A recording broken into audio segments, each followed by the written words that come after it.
welcome to a new episode of the Cradle News Roundup, your one-stop shop to all news West Asia coming to you live. My name is Esteban Carrillo. I am the news editor for the Cradle, and as usual, I'm joined by my friends and colleagues, content creator and writer for the Cradle, Karim Shami, and social media manager and content creator for the Cradle, Sima Itayim. Before we start, as usual, just a reminder, please hit that like button. Make sure to subscribe if you haven't. Check out our memberships here on our YouTube channel. And also check out our Patreon, where you can become a direct supporter of the Cradle. And by the way, to all of our Patreons, make sure to send in some of your questions. We're going to do a special Q&A this Thursday. So make sure you send them our way. If possible, keep them a bit short, not very long, but so that we can read them on air. Other than that, make sure to check our new merchandise. We'll continue through the episode as we did last week to show you some of the designs that are available right now. Today marks 1 year since the fall of the Assad government in Syria. In truth, the fall of the Syrian Arab Republic, which has been replaced by, I'm not exactly sure what we can call it at this point, an Al Qaeda state. Some have called it Daeshistan. Some, Syria, freedom loving, diversity loving, with all of these friendly jihadists, Al Qaeda and ISIS members who took control of Syria 1 year ago. In this 1 year, we have really witnessed, in many ways, the world turned upside down. We have seen the founder of Al Qaeda in Syria, former ISIS warlord, Abu Mohammed al Julani, now going by his birth name, Ahmad al Shara, be whitewashed in ways that, very obscene, very obscene. The way in which, the bounties on his head were removed, the way you saw a parade of Western diplomats go about a year ago to just shake his hand, take his pictures. These images are from today. There was a military parade to mark the fall of the Assad dictatorship and the rise of this new democratic and diversity lobbying and neoliberal, free market lobbying Syria. Right now, the IMF is back, the World Bank is back, Qataris, the Saudis, the Turkish, everyone is back. Not to mention the situation with Israel, which we'll get into in a moment. What do you make about today's events? And briefly, over the past year, really, what has the fall of Syria meant? Karim, go ahead. Yeah, first, what many people in the region were afraid of, unfortunately, happened in Syria. That as you mentioned, the ex Al Qaeda leader and Al Nusra leader took over Syria, of course, with the aid of the West, and of course, the main player was Turkey, and of course, Russia. Uh, they didn't do anything to prevent that, so there was a big deal. Till now, the details of the deal is not public, and till now, Bashar al-Assad didn't appear anywhere. Everybody knows that he's in Moscow, but we haven't seen any pictures or any statements from him. Of course, 1 year has passed, and many things happened in Syria, including many massacres for minorities in the Druze areas in the south, Alawites in the west, and also any person at the beginning that was with the Syrian army. We saw many videos and footage of them being like taken by the members of Al Julani or Al Sharia, and were also killed on the spot. Hala now, this is still happening, and also there's a major thing that's happening in Syria, but of course the mainstream media doesn't show it to the public, is that there's many kidnaps being reported in Syria. Many kids and many women are being kidnapped at least on a weekly basis in Syria. Mhm. And that's internally what's happening in Syria. Of course, many people promised the Syrians that they will be prosperous. Okay, You saw as Syrians dancing on the streets a year ago. Oh, the power went now out. now I can't see Esteban. It's okay. This I'm talking wouldn't be to the cradle without the power cuts. it Yeah, is. one It, hundred is. It percent. wouldn't be Beirut with the power cuts. Unfortunately. No, continue, Karim. Finish your thoughts. Yeah. So what I was we're talking about. Yeah, internally the situation in Syria is not good. Of course, public transportation is now much more expensive, and of course, Syria used to get its oil and the energy and everything from Iran and other places, and it was like there was a pipeline for this, and there's like. Yeah, and it's how can I say it? Yeah, so the Syrian government had like its own ways to get stuff. This new government doesn't have its ways, although the United States and the Turkish government is trying to help the Syrian government as much as they can. But we know from people that are in Syria and people that went to Syria, they tell us that many things are now more expensive, and of course. Uh, Now you have to know like an ex amir or a sheikh to help you to find a job and help you in your daily in your daily life. Sorry guys, now we are fixing the light again. It's I'm loving some of the comments. Yeah, Spooky. You guys are Yeah, incognito. power crisis. I look yeah, like huh? I've seen the light. Yeah, it'll come Yeah. back in a So bit. so There it that's is. internally that's what's happening. Also, The camera is no longer on me. It's just um okay. great. So that's what's happening internally. Of course, there's still problems with the Kurdish factions in east of Syria, and um, and that's what's happening internally. And if we want to talk about the foreign policy of Syria, it's not yet determined because now we're seeing Sharia with the Saudis and with the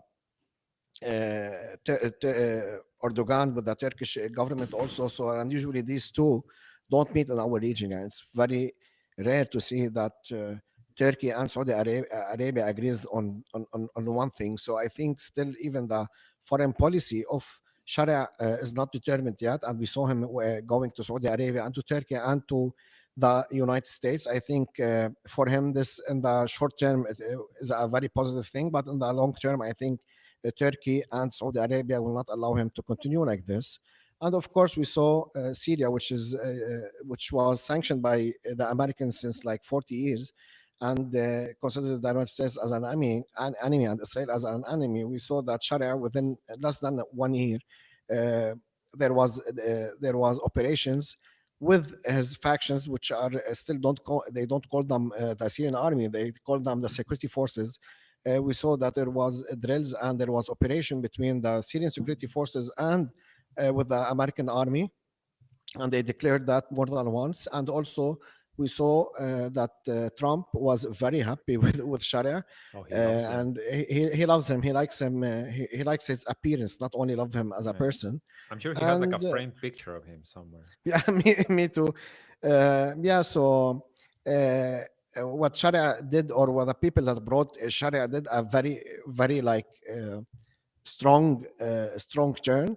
I think this will affect also Syria negatively, although in the media and in mainstream media, they are portraying him as if he's like the savior and as if nothing is happening in He's the Syria. model. He's the model Arab leader Yeah, right now. yeah, 100%.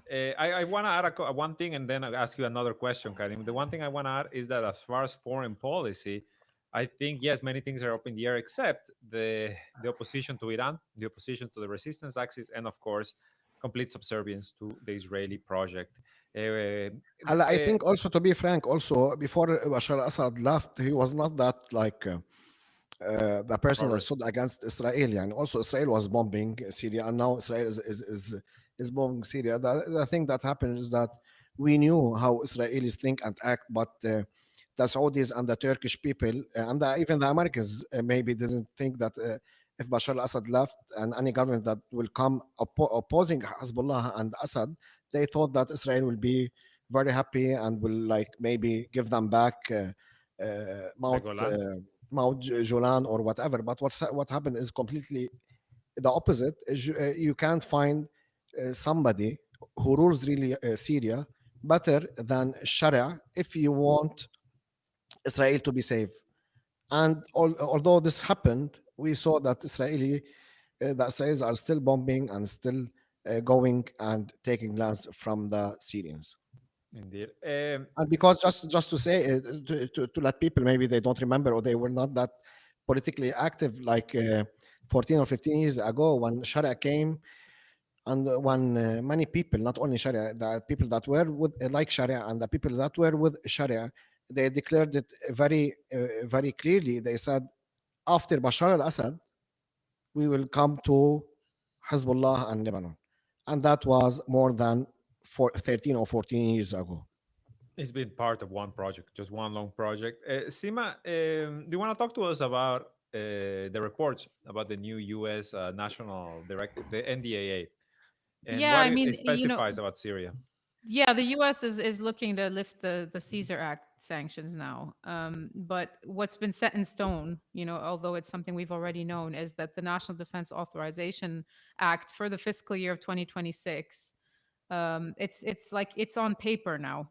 That basically it's been stated that Syria is, if it wants sanctions relief, is not allowed to attack its neighbors, meaning zero attacks on its neighbors, with uh, emphasis on the state of Israel specifically.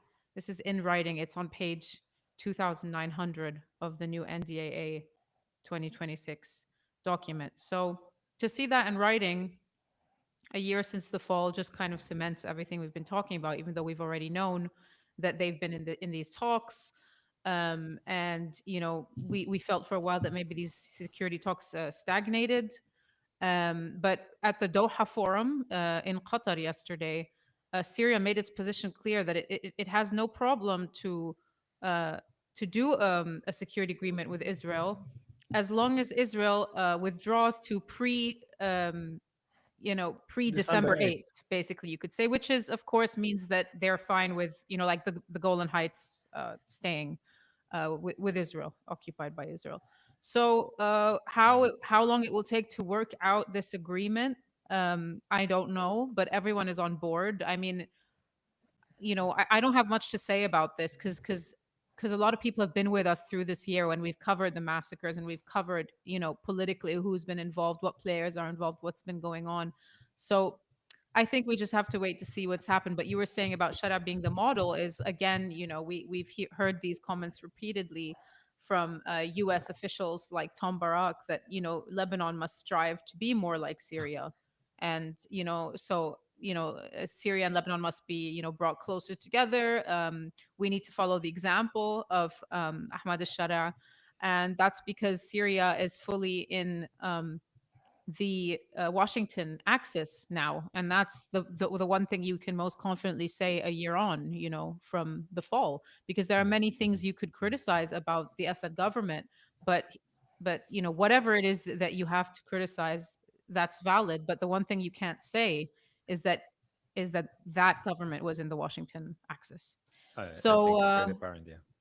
yeah, I think so. And I mean, the one good thing I can think of on like a human level is like, oh, there's no mandatory military service anymore, so people aren't running away from that. I mean, that's the only thing I could think of when it comes to like, on the level of like people, I What's mean, better? great, that's what makes them happy. But I mean, bread costs 10 times as much as it used to. All right. So, But um, now, and yeah, then but we now need you're to gonna see have all what. of the foreign investment, in Syria. Yeah, well, but we need to see where that's gonna go, because like, is it gonna, are they gonna be like a Dubai, or are they gonna be like Egypt? Oh my Is God. that's because look at Egypt. I mean, Yeah, of course, like Egypt, yeah, because that's yeah, it's a, Dubai, we have to know that not the West made Dubai. The oil that was produced in the UAE made Dubai. The West will never come and give you like such money to build big cities. That is They true. can't even build a big city. Yani. If you see the American media, they will tell you we can't do now what China is doing. And even Trump, when he went to Doha, he said that they have this what's called airports and these roads. Yani. So this No, I, is I think I think it's pretty apparent that in the U.S. there is really no, like yeah. they've reached their peak as far as developing cities for the future, etc. I think it's interesting, right? Because we really should, and I'm sure many people that are listening to us already know, but we should give a brief explanation of what exactly is the Caesar Act and why. Well, first of all, why is taking so many steps to move towards lifting it, and why it was imposed in the first place? Because the Caesar Act was imposed in 2019, right? And this was a package of sanctions, uh, possibly the most, crushing, the most obscene package of sanctions that we've seen up to that point, targeting the Syrian economy wholesale, right? Like Syria was blocked from doing business with anyone, and anybody who would try to do anything with Syria, buy wheat, buy oil, sell them anything, Even sell them individuals. exactly, sell them cement, I don't know, for reconstruction, etc. They would also be could fall under sanctions, as you say, Karim, targeting individuals.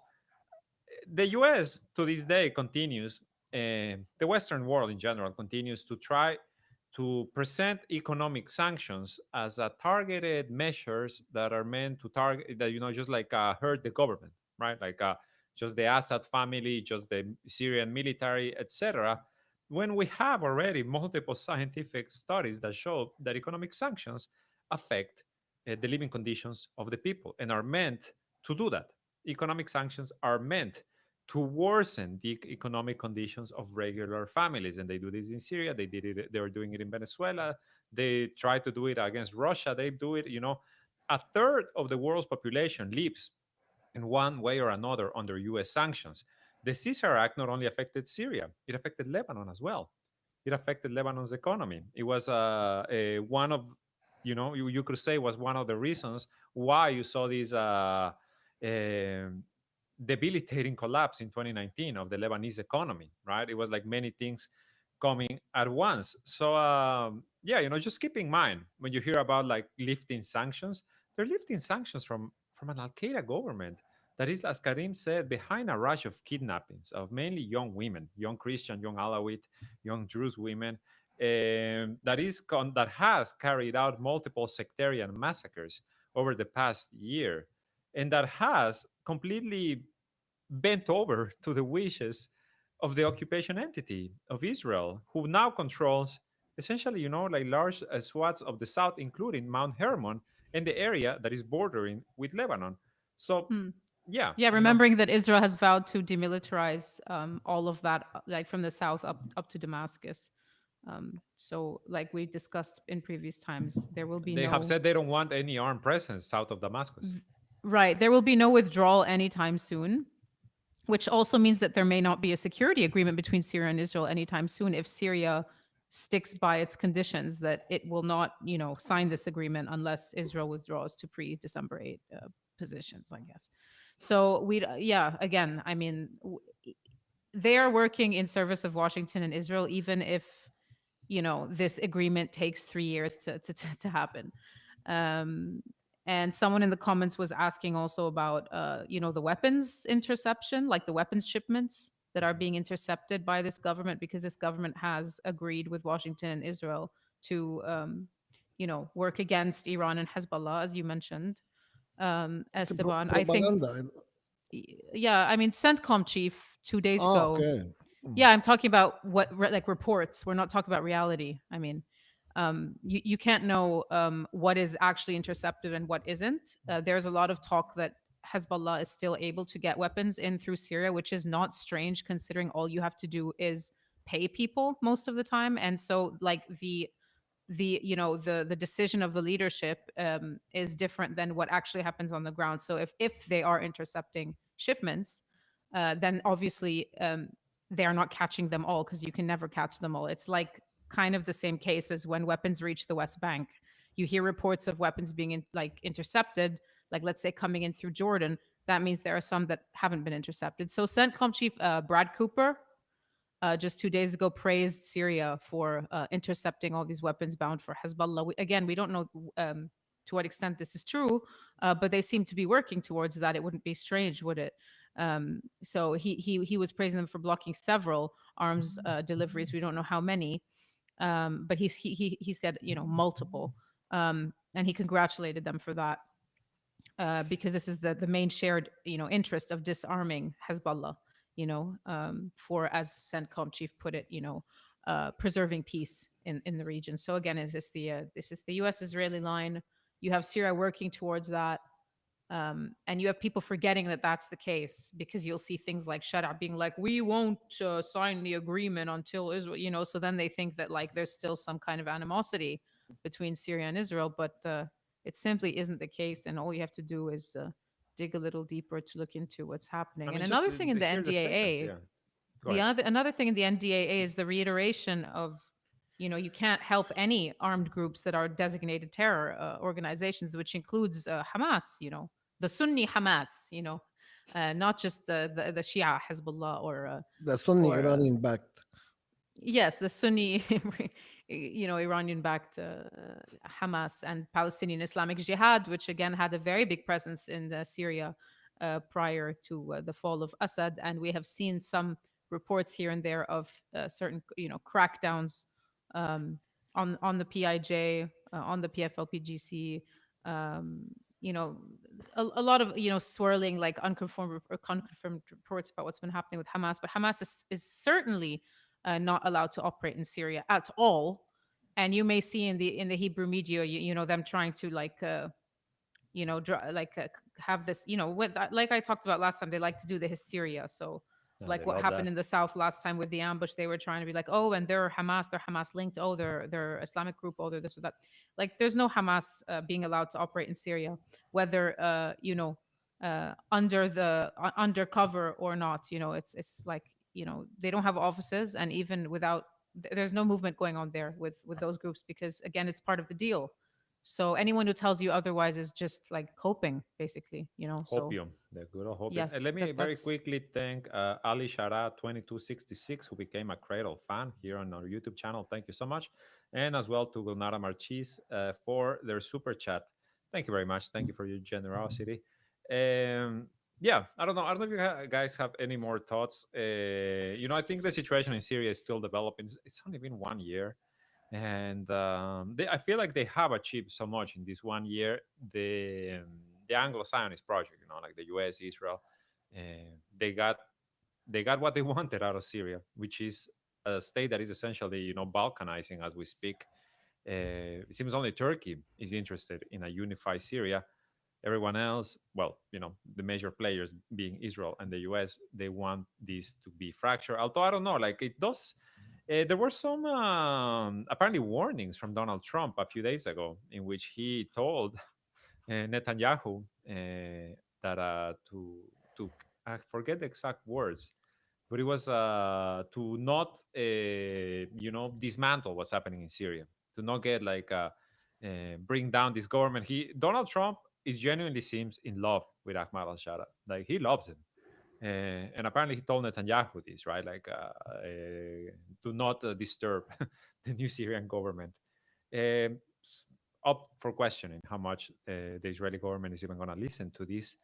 But yeah. I mean, I don't believe Israel has a problem with Ahmad al-Shara, just with the uncertainty of who's going to attack them in the south, because you have some people going rogue, or you have, let's say, the beginnings of what could be like a popular resistance. Which takes us to the question, like, will there be a popular resistance in the future that can thwart these like plans? I mean, although a lot of it looks like it's set in stone, but yeah, I mean, the Israel-Trump disagreement on Syria.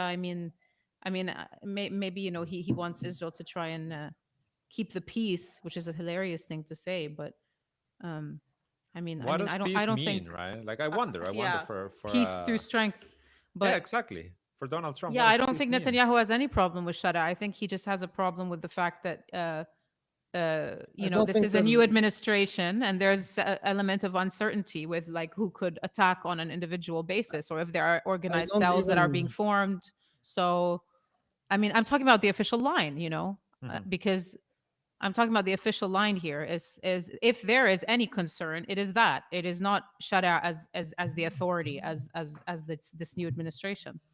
There's no fear from that aspect, but they like to play on that and say these are jihadists, these are Islamic, just like Hamas.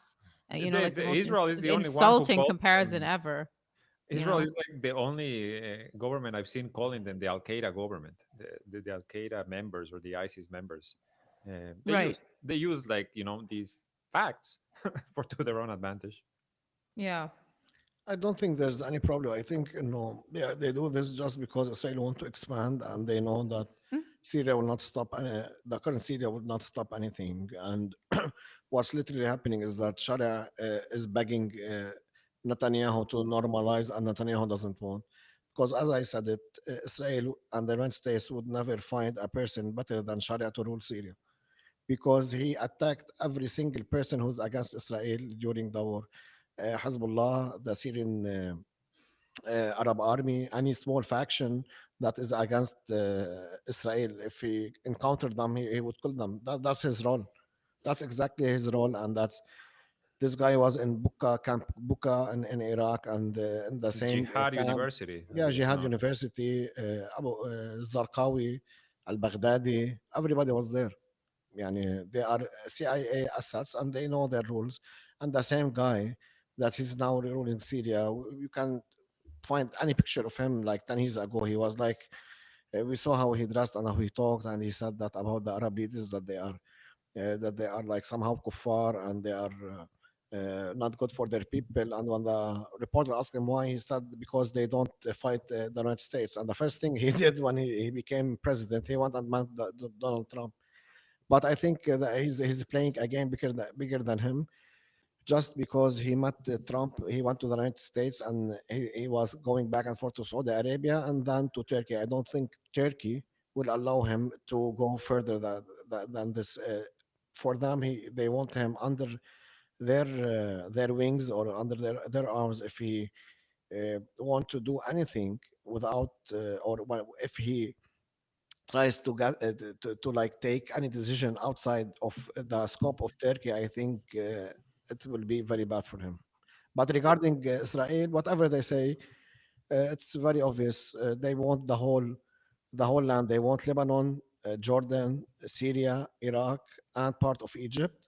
And that's what they are trying to do now. And Arabs are very weak, and the Arab leaders are very stupid, And even we don't even have like proper educated people that go and teach people how a person should do in this situation, how a person should think. All what we know is what the Gulf countries shows us on TV, and now we reach this point. What a point indeed. I Let's mean, move he on. put it in such a harsh way, but no, I can't really disagree, to be honest, because it's really they just like you It's said, unfortunate, they wait to and be told what the Gulf and the U.S. tells them, and anyone, again, we're not saying that other, like, we're not saying that that courageous Arabs with a head on their shoulders don't exist. We're just oh, saying that those often get But the point, Sima, they're we the reached main a point. target. stepped They're the on. main target. They're Yeah. the main target. But the point, we reached a point now they can't exist. How can you exist? You need money, you need power, you need attention, you need social media. They will not allow you. Every single social media in the world is based for the Arab world is now based in UAE. If you talk anything out of, if you're intellectual enough to speak and maybe to address some people, they will target you and they will cancel your accounts. And plus, yeah, for instance, we know Nizar Banat. Nizar Banat was a Palestinian talking about Palestinians, But okay, and in West Bank, and he was killed by Palestinians because he was talking about the Gulf countries. So imagine what will happen if you talk about the Arab regimes in any country. Lebanon, one of them, and I expect in Arabic language, because they don't care currently to foreign languages. I expect like within 1 year in Arabic, you won't be able to criticize any Arab leader in Lebanon. That's he the way that we are going. They are Jordanizing us. good a good term. Jordanizing us. I just you just reminded me that Thomas Barak this weekend, I think he said something. He said like that history has shown that democracy doesn't work in the Arab world, and that the system of government that actually works best is I forget the exact term, but it was something like a benevolent monarchy. So Yeah. essentially, pointing to Qatar, pointing to UAE, pointing to Saudi, to Jordan, to Egypt in a way as well as the models. Now to Shara, to Julani, who named himself president, named the assembly, the parliament, essentially, from top to bottom. He handpicked, was it 2/3, and then the other third, or Mm. I forget the numbers exactly, but and then the other, what was left, it was elected by commissions that were handpicked by him. of experts, because nobody voted in Syria in the recent elections for this democratic loving government. So I think it's obvious, right, that like Thomas Barak just comes out and says it pretty straightforward, and this is kind of the vision, right? Let's move on, unless you guys have something else to add about Syria, No, because I think we should move on. Yeah. we should talk I about mean, Yeah, I just want to say time that will reveal more. We will have a the lot to say. origin of Tom Barak is Lebanese, and look what he's doing. That's it. that Continue. is it. And That is it. yeah, I mean, again, it means nothing, right? I mean, Mahmoud Abbas is Palestinian. Yeah, exactly. That's what I was saying. We don't know how to act if you're a patriot. We don't know how to act for our countries It's and been interests. like like resistance in the Arab world really has been shackled, unfortunately. I don't think this is going to be a permanent state of things. It never is. No, We just it have to never look at is. history. It never is. But For it yeah, is for everyone saying we're giving the bad news, like again, it's just how it is, and it doesn't stay that way. But the that's queen how of it is. tears, as they call someone called you Yeah. in the comments. Unfortunately, guys, it is. I'd love to be like the one waving the flag about how the resistance is achieving all of these things, but unfortunately, especially since the fall of Syria, since 1 year ago, the situation has dramatically changed. Not to mention the assassination of Hassan Nasrallah. We don't need to get into this. I think everybody knows. No, you just yeah, we don't have time, but like we Yeah. just need to ride, we need to sit through this and do what we can do. Resistance takes different forms. Yeah. And you know, Yeah. yeah, Israel is kind of, also shooting itself in the foot in many ways, Yes. despite its unlimited might and backing. No, resistance, as you So said, it's has many forms, and let's not never forget, resistance is a human right. We all have the right to resist by the way, oppression. 2 Israeli soldiers commit suicide in 1 week, this past week, and we have over 50 since 7 October, which some would, of course, claim is a small number, but it's actually not too bad considering um, It's the significant. suicides that you were seeing before 7 October. So, It's um, significant also because some of them leave behind these messages that are you know they well, we already know what we already know. Nothing we haven't talked about here before. Let's move on to the situation in Gaza, where the genocide continues. The genocide never stopped. The whole like peace plan, whatever, was just for Donald Trump's picture with that banner, and the killings have continued. I think right now the death toll, and you will correct me if I'm wrong, it's over 370 since the yes, announcement correct. of the ceasefire. Israel, I mean, my God. In any case, reports today that Qatar and Turkey have recently presented a 2 year plan for disarming Hmm. Hamas. Hamas also has had some comments on the disarmament as well. Hmm. Let's start with that. Let's start with the 2 year plan and what Hamas has said. Sima, can you update us on all of that? Yeah, I mean, Bassem Naim of Hamas, he's a Hamas official. He said yesterday that, this is a position we know from before. And we reach the same dilemma of Israel is, annihilating the idea of a Palestinian state while everyone is working towards a Palestinian state. So you have these two clashing realities and this dilemma. So Bassem Naim has said that Hamas is prepared to discuss freezing or storing its weapons, basically, but only as part of a broader political process that leads to the establishment of a Palestinian state, which is, of course, a pathway that Israel rejects. And Israel does not reject this pathway only in words, but in what it is doing in the West Bank. And we have many new reports, like today, the new border wall that they are building along the border with Jordan. And, what the expansion in the West Bank, the new policies that they're using, the ongoing killing, the bid for annexation. So for them, this is a no, no, no, for Israel. And so if you have all these people, you have, now Qatar and Turkey being like, oh, it's also the Qatar and Turkey plan, which is still kind of up in the air for Hamas disarming over a 2 year period, also kind of falls into this, you know, Palestinian state pathway, supposedly, where Palestine and Israel lived side by side happily ever after. But the problem is that, um, this is a reality only for this handful of countries, whereas Israel and the US. I mean, Trump pretends that, oh, I don't mind one state, two state. Israel can he pretends that he doesn't mind either way. But of course, this is a U.S. Israeli policy to never allow for any Palestinian self determination or statehood, as has been the case, for decades. This is their policy. So, yes, apparently, this is kind of like a concept borrowed from the Northern Ireland peace process, where the IRA arms were gradually rendered unusable rather than seized overnight. I mean, even this Israel has a problem with. They want them to disarm in like 2.3 seconds. So the idea, according to Qatar and Turkey, this is Hebrew media, by the way, is that it gives time to Hamas to hand over their weapons to the Palestinian Authority or store them in supervised warehouses, potentially under some form of international monitoring. And Washington uh, appears to be open to this, even floating the idea of decommissioning weapons. Again, the point is, how will this be implemented? I mean, I don't care now about who's against this and who's with it. Like, let's pretend we are with this. Who's, I mean, okay. I just don't. Again, you have these plans coming and going. Every week you have new plans and new proposals. You have the Egyptians doing this, and you have the Qataris and the Turks doing that, and then everyone, the U.S. and Israel will shut it down, and yeah.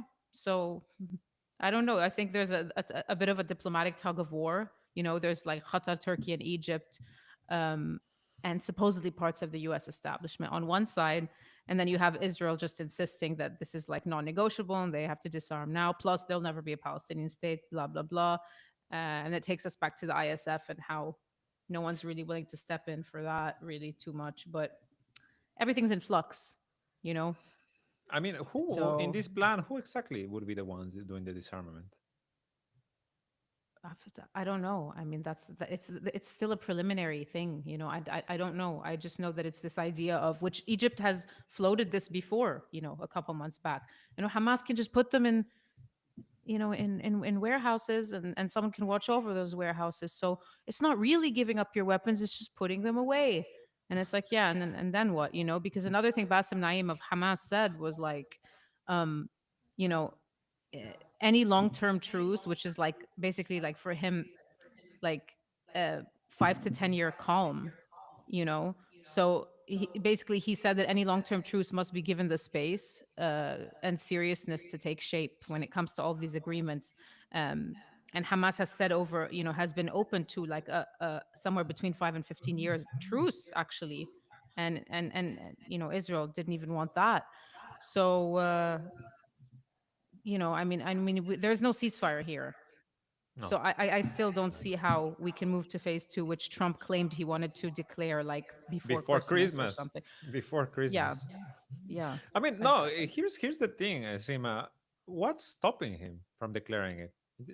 The fact that the genocide has continued essentially unabated, including the lack of humanitarian aid or enough aid entering the strip, didn't stop him from declaring that he ended a conflict that, according to him, lasted for 3,000 years. He essentially, went all the way back to biblical times and declared himself the peacemaker of that. And I feel like an announcement for this particular government in the US is the easiest thing to make. They just like print another banner, you'll take another I'm not picture. sure. I'm not sure what's stopping him. There must be so many things going on behind the scenes. What if he might do it next week?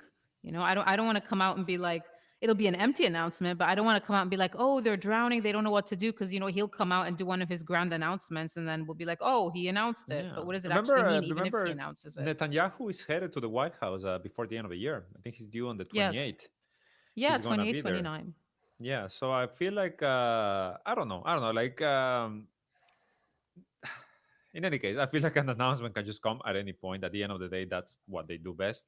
They've Yeah. announced attacks on Venezuela for like the past month now, and nothing has come of it yet. Hmm. It doesn't mean it's not going to happen. It just means that they just like to talk out of their ass as it goes. Yeah. No, something that's linked to this, just quickly, is that report by The Guardian that Israel's basically spying on the US in Yes, Kiryat I Gat, wanted to go there right there. where that new coordination center is. Go ahead. No. Just this. Let me actually pull it up to see if I can give some details about it. But yeah, like apparently the U.S. because the U.S. has about 200, I think, soldiers deployed in the south of Gaza or Kiryat Gat, It's not the south. I think it's in the north, right? The new coordination center. And apparently, Israel has been spying on them non-stop. Widespread surveillance of U.S. troops to the point that the commander of the Civil Military Coordination Center, located in the industrial zone of Kiryat Gat, told, Near the border with Gaza. Yeah, in the yes, south. told his Israeli counterpart, his Israeli counterpart, that the recording has to stop here. Mm-hmm. I mean, we have heard this from so many sources, so many angles, that Israel, the Mossad, is always listening, right? In particular, like in Israel, especially for U.S. soldiers who go and do, I don't know, tours of duty, whatever the hell they call them, that they're always being Mm-hmm. spied on. That if they will go back to the rooms, there, everything will be ruffled, everything would be like moved, just like sending these messages of control. And now, because the Kiryat Gat coordination center, what is the actual name of it? The military civil military coordination center. It's being controlled by the U.S. It's being run by the U.S., who are the ones supposedly, and I do mean supposedly, because they say they are in control of the aid, but at the same time, we keep hearing these reports from agencies and the Palestinians themselves who say Israel is not allowing enough aid into the strip. So I guess the U.S. is not allowing enough aid into the strip. Now they don't even want to allow foreign doctors into the strip to help, with the calamity that is unfolding there. But I Yeah. mean, Israel obviously not happy that even in name they are not the ones running things. Yeah, I mean, look, there's it's an interesting report because they're saying basically that staff is raising concerns that the meetings are being monitored without consent, prompting warnings not to share sensitive information inside the facility. So, according to the Guardian, the CMCC was supposedly designed to coordinate humanitarian access and stabilize Gaza, but the U.S. teams were not being able to do their job, according to the Guardian, because of how many Israeli restrictions there are on like basic supplies and like tent poles and school materials and water purification chemicals. So it's not logistical limitations, but basically like Israeli restrictions. And so, according to the Guardian, again, this is not my report, U.S. personnel have left after concluding that their presence could not overcome like Israeli control of the crossings. And another thing that's interesting from the report, don't know if it's true or not, but I mean, Guardian reports are often interesting, is that despite Trump's plan promising a so called role for Palestinians in the day after the genocide plan, no Palestinian representatives are included in the CMCC. And apparently, Israeli officials have repeatedly cut video calls attempting to bring them into discussions.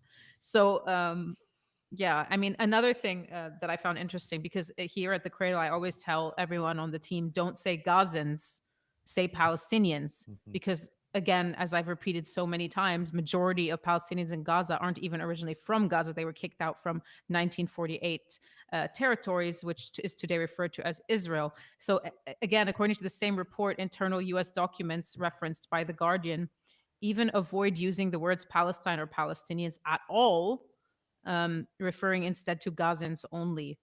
So today I was like, see, guys, I told you, don't ever call them Gazans.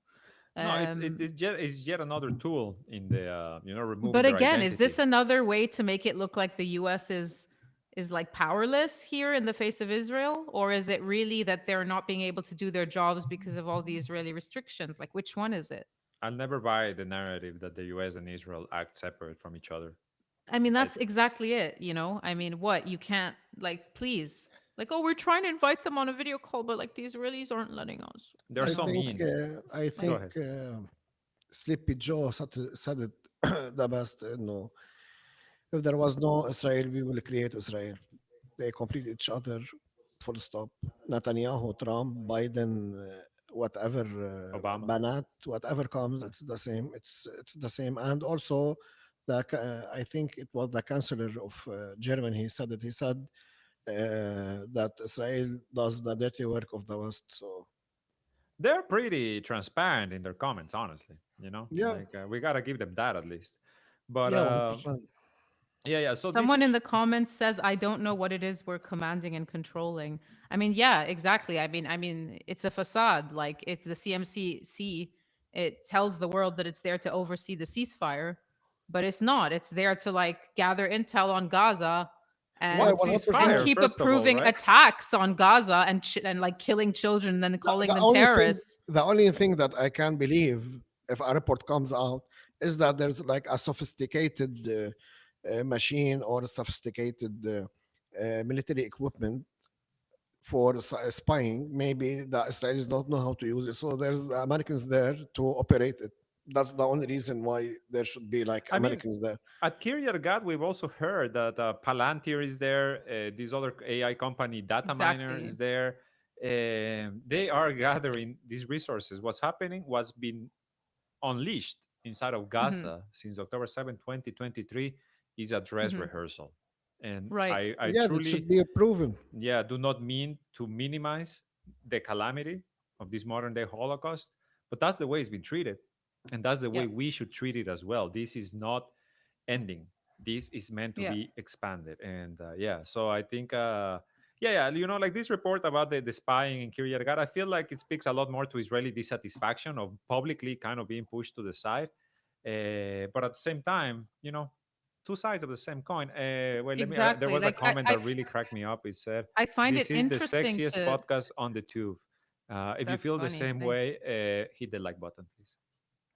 I just wanted to say, like, we discussed these reports just to kind of see where they're trying to take the narrative, and what they're trying to, Mhm. how they're trying to control perception, what this might mean, why it might be coming out at a certain time. It's not always to say that this is happening as a matter of fact, but what does it mean that a report comes out that maybe it is that the Israelis are spying on them? But I mean, for the Israelis, it's like you're in Kiryat Gat, you're on our land, like we can do whatever we want. I don't know. I mean, it's not as big of a scandal as when they spy on them in the U.S., is it? I mean, it's like what, and what's the, how true is this? But just something quickly, which is tied to what's going on in Gaza, other than all the killings which have not stopped. Is that the chief of staff yesterday announced while touring northern Gaza that the so-called yellow line that we have discussed so many times on this podcast, um, remember that the yellow line divides Gaza almost in half, almost, but not really. As far as I remember, it's around 53% versus 40. I don't remember exactly. But anyway, the chief of staff, Eyal Zamir, has declared just yesterday that yellow line is a new border. And imagine this is the line that, according to Trump's plan, they're supposed to withdraw from once Hamas disarms. You know what I mean? Supposedly. So now he's like, this is a new Israeli border. He's declared the yellow line as a new Israeli border. And despite that plan requiring Israel supposedly to withdraw in phase two It, and hand the zone over to an international force. Maybe they know that there's no international force to take over. So they're like, oh, we can turn this into an actual border now. I don't I know mean, to what, anyone's what paying the hell. attention, the fact that they declare this should not come as absolutely no surprise. Also, the fact Exactly. that this is a shifting line, the yellow line, is not defined. Like we keep hearing reports of Palestinians being shot uh, for crossing this yellow line, when in reality, it's not actually defined. It changes, it moves every single day. So it's obvious, Yeah. it's apparent, it's been so from day one. I mean, Jesus, they said it themselves, that we need to eradicate the Palestinians. We need to, like bring back. Daniela Weiss was, taking tours of Gaza, etc. Let me quickly again thank Clifford Bostria for their super chat. He says, "With the credit of people get informed." Yes, indeed, we do. Um, we gotta Just talk got, about. like, Go ahead. sorry, no, I'm just, when I'm laughing while talking about like the yellow line becoming an Israeli border, it's not because it's funny. I'm laughing at like people believing that Trump like is trying to complete a ceasefire plan. Like that's the funny part. Yeah. Sorry. Just Um, yeah. we gotta talk about what's happening in Yemen, but before that, let's do one last item from the occupation state, from the genocidal entity. Today, the Knesset National Security Committee met to discuss, and I hope you have the image, Karim, the image of I Itamar Ben think I Gvir. sent you the image of the pins. I sent it to you earlier today. So they met today to discuss this draft law to legalize the death penalty for terrorism. And we know that in the occupation entity in particular, terrorism is a synonym of Palestinian. And National Security Minister Itamar Ben-Gvir and the members of his Jewish supremacist party, the Otzma Yehudit, attended the meeting wearing golden news pins. And I'm hoping Karim will put the image soon enough so people know what I'm talking about, those who haven't seen it. But I Yeah. mean, honestly, what can we say about this? I mean, this law, like I said, it's meant to target Palestinians, right? I think it's pretty clear that you're not going to see anytime soon Israeli police or the Israeli security authorities hanging, I guess, a Jewish Israeli for doing many of the crimes that they commit. Never. But of course, you will see Palestinians at the same time. And Sima, you might remember this. But I don't know what the source is, but today there were reports that since Itamar Ben Gvir took the post of national security minister and took control of the prisons, 110 Palestinians have died in Israeli Yes. prisons slash At torture least. camps. So yeah, I don't know. I'm sure you guys have some thoughts about this as well. No, I mean, I have a lot to say about the West Bank. We never get to cover it, but we have Uh-huh. such little time and we have to talk about Yemen too. This is, they're debating this law while wearing these news shaped pins. And this is just the reality of what the international system calls Israel today. This is all in line with where they are going in general, especially with the West Bank, which no one talks about. And this policy in these prisons is not going to improve anytime soon. you know this is now a reality. This is not like a you know like a short like an error that's happened, like, oh, it'll calm down, it's because we're still in post 7 October. Like, no, this is where they've wanted to take things, and this is where we are now.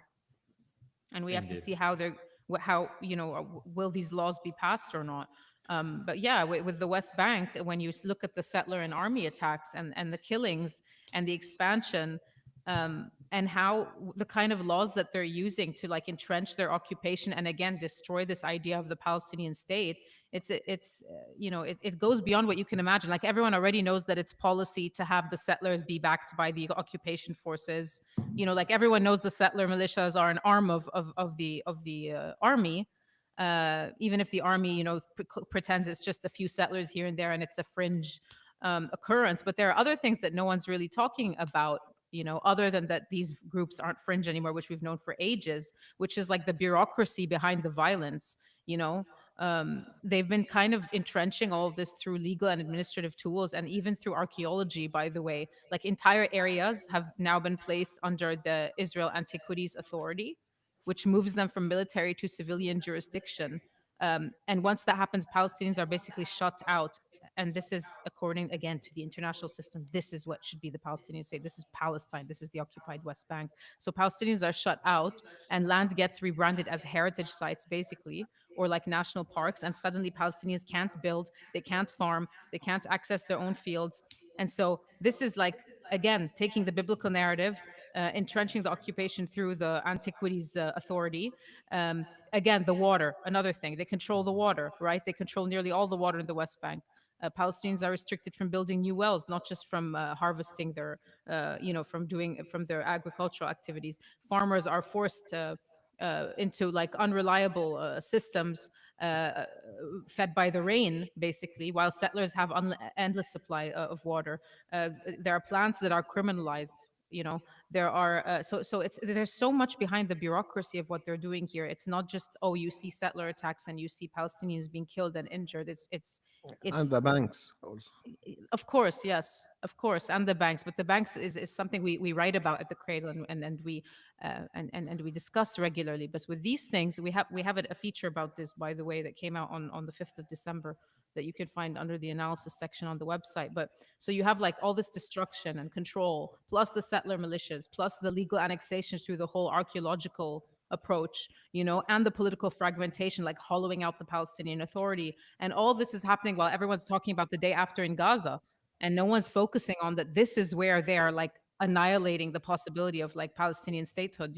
It's almost, I hate to say it, because it's a Holocaust in Gaza, but they they operate in the West Bank under the shadow of Gaza, basically. So Exactly. I just wanted to say that before we move on, because I'm never finding the time to talk about the West Bank on the podcast, and there's just so much It's happening. difficult, unfortunately. It is Oh, difficult, and even someone though. asked about the like the aftermath of Abu Shabab being killed. You guys discussed that last time with when Charmin was on. But you have to remember that there are militias all across Gaza, not just in Rafah. I think his deputy will take over now that he's dead. Reports saying that he was actually the guy Who in shot him? control, or who Yeah, shot it him. could have been. Makes But I sense. just wanted to say that the Israel's public broadcaster has claimed that Israel-backed militias in Gaza are collapsing like dominoes and surrendering themselves over to Hamas, who a couple days ago put out like a 10-day window, if I'm not mistaken, for like repentance. Again, this was like a new amnesty. So we're in this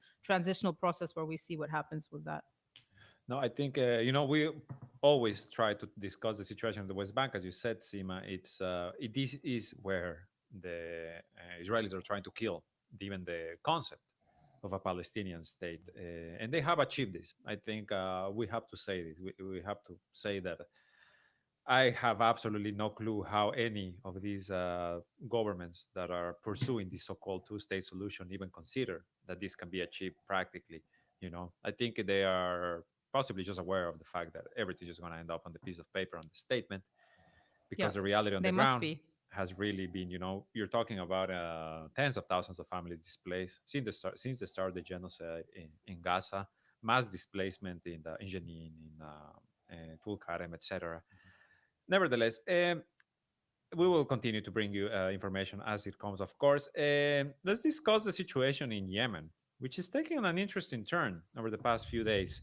Today, there were reports that the UAE-backed Southern Transitional Council seized control of the Al Akla oil facility in Shabwa province. And at the same time, we are seeing reports that the Saudi military has begun evacuating personnel from Aden, the city that has been, I guess, the capital of the so-called internationally recognized government of Yemen, the Presidential Leadership Council, which was handpicked by the Saudi leaders. Karim, as I often like to point out, you are our Yemen expert. Why don't you tell us a bit about the situation and what do you make of it?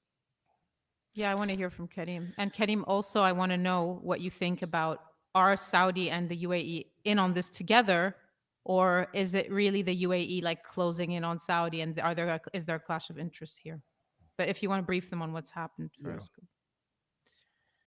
Yeah, first, what's happening in Yemen? First of all, we have to know that Yemen is very complicated, and what's happening currently has nothing to do with Ansar Allah or the Houthis, the group that is with the resistance, and the group that fired missiles and made the Red Sea blockade in support of Gaza. What we are witnessing here is clashes between people that are or were supported by the Saudis and the people that are supported with the UAE. To know exactly what's happening, we have to go back to 2015. At the end of 2014, sorry, Ansarullah took over many areas in Yemen. As the map shows, the red is where Ansarullah government currently are.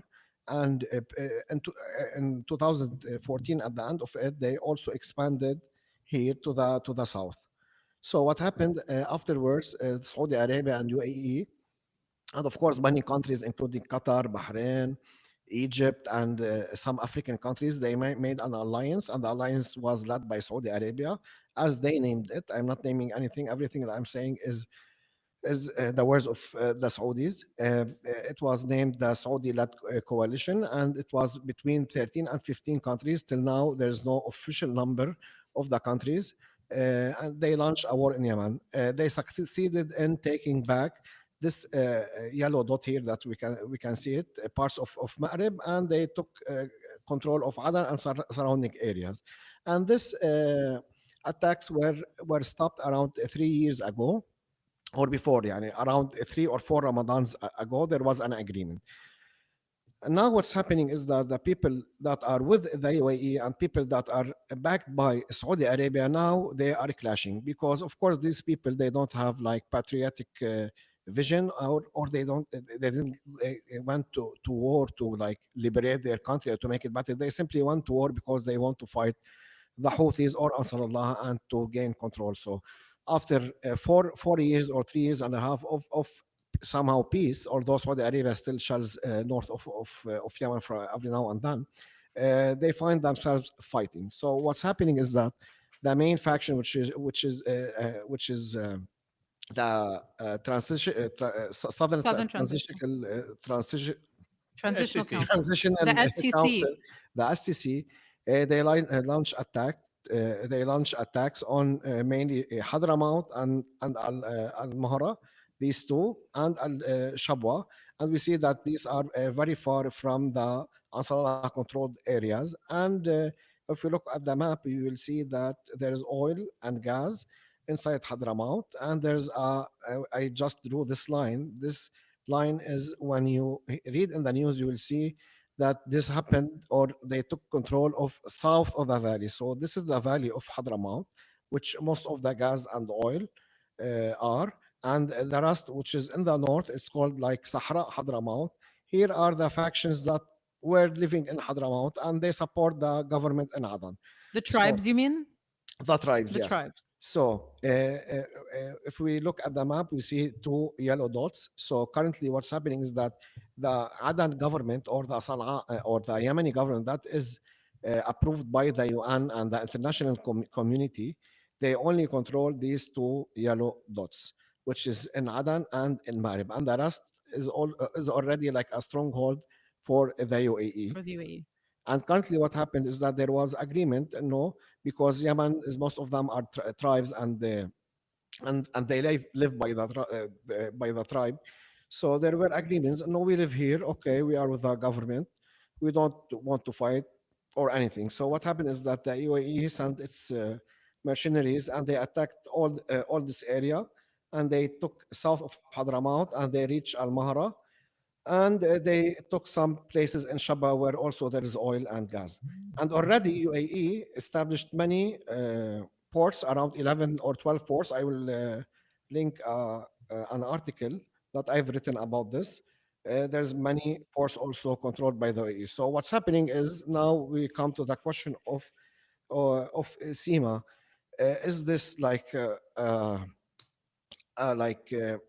play by the Confrontation. UAE, or the Saudi Arabia knows what's happening? So, according in my thoughts and my observation, I think these two countries they play the same game. I think the Saudis know that they don't have too many powerful people there, because they established a government, the Adan government. It was forced by Saudi Arabia, and we know that Saudi Arabia from the beginning, they wanted Yemen as a whole, as a one country, and they said that they want Yemen as it's known geographically, and they want it all under their influence. But what happened is that from the first year, the UAE wanted Yemen to be two parts, north and south, as it was prior to 1990, because Yemen was two parts. Of course, we have to go back to like hundreds of years ago, and we have to blame the Britain, The but British. the British. But now, Shock. yeah, but now that's what's happening. So what's happening is that the people that are fighting against the Saudi government, or Saudi-backed government, are people that want to divide Yemen to south and north. North meaning Ansarullah will have their own area, and the south will have their own area. Already, yeah, UAE established this in here in Socotra, as we see. You can't go to this place unless you come from the UAE, and no boats can go this unless they have UAE flag. And if you want to go, like, to make to be a tourist there, also you have to pass by UAE regulations, and you have to like take the stamp from there. uh, and also they promise many people, because in these islands, to give them the UAE passport. So currently what's happening is that they are unfortunately they are succeeding. The UAE forces, they are going wherever they want. Nobody can stop them, A and lot of also violations going on too. yeah, and they are also looting and they're like killing.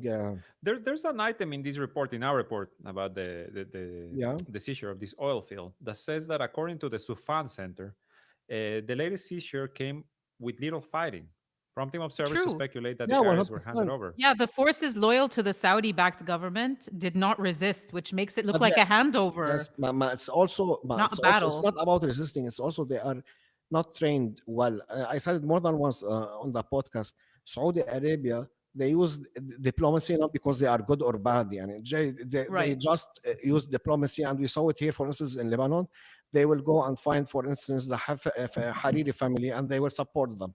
For Well, instance, they go to yes, it's just confusing, right? Because you have the STC, which is the UAE backed Southern Transitional Council, they are which trained by uses all them, the and they, mercenaries and they're trained. And then you have the PLC, which is the Saudi backed internationally recognized government of Yemen. Like, again, as you guys know, Ansar Allah in Sana'a is not recognized by the yeah. international What system. happened before They you continue? merged. Yeah, They 100%. merged, right? Saudi Because the Arabia Saudi one merged them. alone Yes, isn't, like you're saying, they're not well trained. So if the UAE wants to move in and take, which they did, right? They went into Sayyun and they took the oil fields and they took the presidential palace and yeah. the Like, airport last week. And if you um, want to make it less like confusing, as if in the United States, for instance, the army attacked the police. Both are from the government, but one is more trained and more equipped than the other one, because these two factions were combined in Riyadh, and they appointed one president for both. And usually the UAE backed militias or forces are more equipped and better trained. And that's what's happening. Answering Sima also, I think Saudi Arabia has no problem with this, because till now we didn't see anything they said. yeah. يعني usually, for instance, if people remember 2 years ago, we had a minister in Lebanon. He said a word against Saudi Arabia, and it's not that big word. It was like apathy, meaning that it's not thoughtful enough. The actions that the Saudis are doing in Yemen, they blocked everything. They sanctioned Lebanon. Yeah. They sanctioned Lebanon. And if they had, like, we have border, they would have invaded us. And now what's happening here? We see that Hadramaut have a very very long coast. Border Border. with Saudi Arabia, and Saudi Arabia is saying nothing. I think Hmm. the decision has been taken. They want to divide Yemen. They want to now regain what they paid in Yemen, all this wars and all this money. They can take the oil and make uh, their project there. And Hmm. Saudi Arabia currently in its situation in Yemen, it's very weak. So UAE is doing the job. Yeah, I Exactly. just want That's. to, I yeah. wanted to ask you, Karim, and maybe this is kind of stating the obvious, but because the U.S. has, since the start of the genocide in particular, tried to get Saudi Arabia to reignite the war against Ansar Allah. The war that the Saudis initially said is going to last 2 weeks, it ended up lasting like 9 years, and they had to essentially come to an agreement to end it. Is the UAE ready to take on that role? Is this why we're seeing all of these movements? Is this why we apparently are seeing even the Saudi militias or politicians, whatever they may be, leaving the city of Aden? Is the UAE stepping up? Yeah, they are stepping up, but but first we have to go also back in 2015. The moment UAE stepped in, the people that were supported by by the Emiratis, they are the people that they want to divide Yemen. Yemen was already divided, and they had their own flag and everything. And then there was a civil war, and Ali Abdullah Saleh became like somehow a hero in Yemen, and many people till now respect him in Yemen because he managed to unify the country in the 90s. These people want to be back as the British divided them, and they want the South to be a separate country because, as you Hmm. see, there's money oil there, and also we have to know that in the white area there is barely population. Yani most of the population, more than 84% or around for 84%, according to my research, live under Ansar Allah in the red area. So there's few people, there's more oil, there's more resources, there's a lot of ports that are already established in Yemen. So That's why there's people that want to divide Yemen in half. And also, as I said, it UAE, they promised these people, and the people can search, and there's many videos and reports about that. They promised these people that if you are you succeeded in dividing Yemen, we will give you the UAE passport. You can come to UAE without visas and this stuff. So people there, of course, many people that wanted this, and now UAE came and gave them these opportunities, more opportunities. They are willing Mm. to fight and to divide Yemen in two halves. And this doesn't mean that they are doing this to prepare an attack on Ansarullah. Yeah, not necessarily. Not necessarily, because still it's difficult.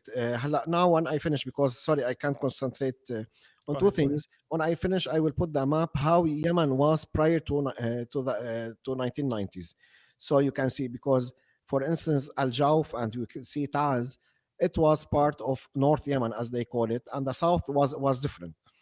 So what's happening now? I think they just want to accomplish freely more ports and more energy projects. I think he could become a total like Israeli satellite state Also, yeah, if yeah. South Yemen But becomes. I'm saying, will say that even if there's Ansarullah there or no, I think they will accomplish this. You know what I mean? Because they don't want Yemen to be prosperous. No. If it's with them or without them, that's how they think. As Israelis or other or the Americans, they didn't want Iraq to be prosperous, even if it's with them or no. And don't forget what Iraq did the moment 1979 when they attacked Iran, and everybody in the West was happy. And suddenly, after like few years, they turned over him. There's certain countries in our region that are not allowed to be strong. Of course, it's Egypt, Syria, Iraq, and Yemen. And unfortunately, till now, they are succeeding in this. Unless these countries that have history and they have intellectual people that are willing to fight and willing uh, to open the eyes of the people surrounding them of what's happening. Unless these countries are weak, we will still see Israel Mm. bombing everywhere from Morocco to Qatar and Bahrain. I think I agree that like Saudi and the UAE are kind of on the same page, even though publicly Saudi supposedly wants a unified Yemen, and now the STC takeover like ruins that plan for Saudi. You know, like that's what Saudi says, that it wants to negotiate a stable But peace with also, Ansar Allah and a united Yemen, but it doesn't really look to be the case. Sima, we have, for instance, if you were Saudi Arabia, God forbid, yani, if you were Saudi Arabia and in 2015 you launched this war, you might think that, yeah, I can unify Yemen and I can bring Yemen under my feet. But now, after what happened, and you saw that the United States, even the United States, only like fought Yemen for 2 or 3 weeks, and then they said we Yeah, can. Ansar Allah Yeah, resisted and and Israel, created deterrence. yeah, and Israel couldn't do anything but kill civilians and bomb like some wells, oil wells in Maghreb. If you were Saudi Arabia, you will see, okay, if they didn't, if my masters, my earthly God couldn't do it, how I can do it? No, you know, yeah. I mean, it's Very just we well have to wait and put. see. Like, are they gonna take the South because they want a separate independent South as before 99, like before, It's like you better. said? If I am Saudi, this is better. Right, I but my can I can point make two is, countries and put extreme sanction on this part my and wait yeah, yeah, till for the, sure. yeah, as they did in Syria after 14 years. Many people thought that Bashar al-Assad won. What Bashar al-Assad won? I used to say no, he didn't won. We don't know the end game. If they want to weaken Syria, they fully did it. They won. If they want to out Bashar al-Assad, they didn't succeed. But eventually they succeeded. They waited 14, 15 years for this, and everything was prepared. I'm just saying, if they take South Yemen, it becomes completely separate and independent. They'll either stop and negotiate some kind of peace, or they might proceed to do an offensive on Ansar Allah. And we don't know Of which course, one. yeah, I'm We not don't know ruling which anything one. out. Yeah, Is 100%. there has Yeah. there been any comments, any information from Ansar Allah about these movements that هلا you've of seen? course yeah, I've read, of course, Ansar Allah media. هلا it's not all even clear for them. There's many people going on their media and saying that this is the result of the people that came to fight us, which referring to Saudi Arabia and UAE, and now they are fighting in our land. And some people said no, that we can't rule out that Saudi Arabia knows of what's happening, because their imperial project is of course, led by the United States and by Israelis. Yani many people in Yemen or under Ansarullah, in Ansarullah media, they can't rule out that what's happening was not informed by the Saudis and the UAE. Yani, sorry, how to put it better? Sorry. Yani for them, they can't rule out that Saudi Arabia and UAE, of course, ask the United States and the Israelis, know if we can do this, how to do this, and they are implementing what the West is telling them. Because usually these countries can't move or take such decisions without the West. Because if war erupts, they have to use the drones, and we know from many reports, and including the reports that came out from the CIA. If I found the link, I will put it in our description. That. The Americans used to or still operates the drones in Yemen and above Yemen. They are not Saudis. Even if Saudi pay and it has the Saudi flag, the It's still Americans are, America. Yeah. yeah, America is operating them. They use satellites. The American satellites. Saudi Arabia doesn't have imagery, satellite imagery. They use, they pay monthly for the Americans to use them. So if they can't do such a thing against somehow a rising power in the region, which is Ansarullah, and they have missiles that can hit Riyadh. Forgot about Riyadh. That can hit Tel Aviv. Haifa, Okay, yeah. they can't go war without the approval of the United States. Very good point, Karim. I think we've covered so many topics this week. Super charged episode of the Cradle News Roundup. Oh, by the way, just one last thing. Netanyahu said yesterday he will not retire from politics in exchange for a pardon, for our little pardon update. I just wanted to add that before we wrap up. This man, I nobody is gonna force him to do whatever he doesn't want to do, right? I feel like that's He pretty has well many established. videos. I'm convinced he has many videos. Oh my god, yeah, so many cameras. I mean, yeah, we can discuss this in another episode. Thank Yeah, you no, for I the just wanted update, to throw Sima. I that in. think it's Yeah. important because if that was up in the air, I think he's made that very clear. I want to thank everyone who joined today. Make sure to, before you leave, to hit that like button, to subscribe to our channel. Check out our main page at thecradle.co, where you can find some Christmas exclusives. We put them up here. We were showing them last Thursday. Some very, very cool designs that you can get your hands on now just for Christmas. So make sure you go check Christmas that and New out. Year's. And that's it, Well, limited I'm edition. Christmas themed, let's say. That's my point. Yeah. But they're not gonna be there forever, so go make sure to check them out. Very cool designs. Make sure to check out our Patreon as well, where you can become a direct supporter of the Cradle. Oh, this is the map you were talking about. Yeah. So this map of Yemen before 1990. Before 1990. Okay, thank you Yeah. again. Thank you, everyone. Let me finish. Make sure to hit the like button. Make sure to check out our Patreon. Become a direct supporter of the Cradle. We need your support more now more than ever. So make sure to go and check that out. Thank you, Karim. Thank you, Sima, and we'll see you on Thursday. Bye bye. And of course, Seba said, please check out our merch. You can find it in the description below, or you can simply on Google put the Cradle Store or the Cradle merch or the Cradle mug, and it will appear in the top searches. Bye bye. Bye bye.